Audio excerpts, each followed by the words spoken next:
Hello and welcome to the worm bins. Today I'm going to start digging for some red wigglers. So this is my parents' backyard. This is their compost section where they put vegetables and fruit scraps. So I'm just going to dig in this area, and as you can see there's a lot of black soldier fly larvae, which kind of creep me out. The only bugs that I like are worms. So I just went ahead and just covered that right back up because I did not want to see it.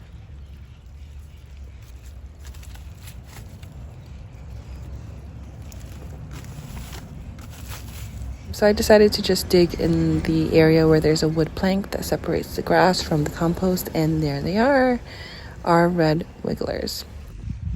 Oh, that's the cat that likes to visit us.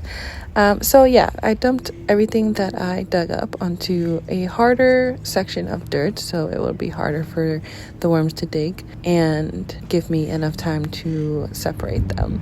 I was brave, and yes, I went through all of this black soldier fly larvae and found my red wigglers. So I took some of the leaves that were in their environment, and this is helpful because I will be placing them in their new bin. This helps to give their bin extra microbes that they would not have if I just started with, freshly shredded paper and fresh paper towels and fresh bedding. Microbes really help break down food, break down their bedding, helps the worms to have an easier time to eat, and just helps them really to acclimate a lot better. So I would suggest that when you're starting your new worm bin that you start a week before your worms come. That way you can multiply your microbe population before the worms get there. So I'm about to start counting the worms. These are all of the wigglers that we found, which is kind of crazy because I've only been digging for, let's say, 10 minutes.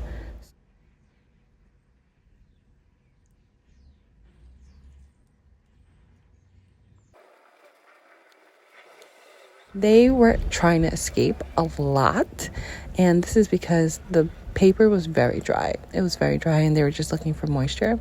So I'm going to show you that putting a damp paper towel over the top makes them extremely happy, and they just stop trying to escape.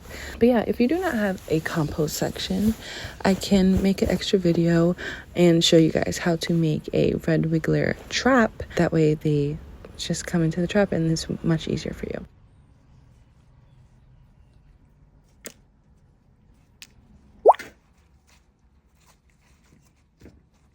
So I found that little mesh. It was from a screen door. So I just repurposed it to put it over the top of the bin just in case they try to escape. But I think I started talking here, so I'm going to stop the voiceover and let you enjoy the video. Thank you so much for watching. Bye!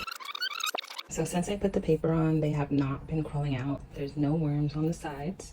I have been carrying the bowl around with me just in case they do try to crawl out, but I figured that once I put the moist paper down, they'll be fine. They'll stop trying to escape.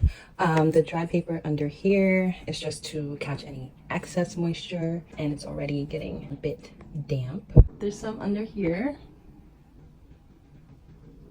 but they will adjust. So I have this old door screen that got a hole in it, so we replaced it. So I just cut it into a square just to keep the airflow going in the bin, and I don't want any of them to like suffocate or anything.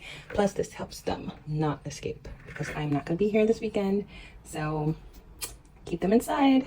And that's how you get 53 red wigglers for free.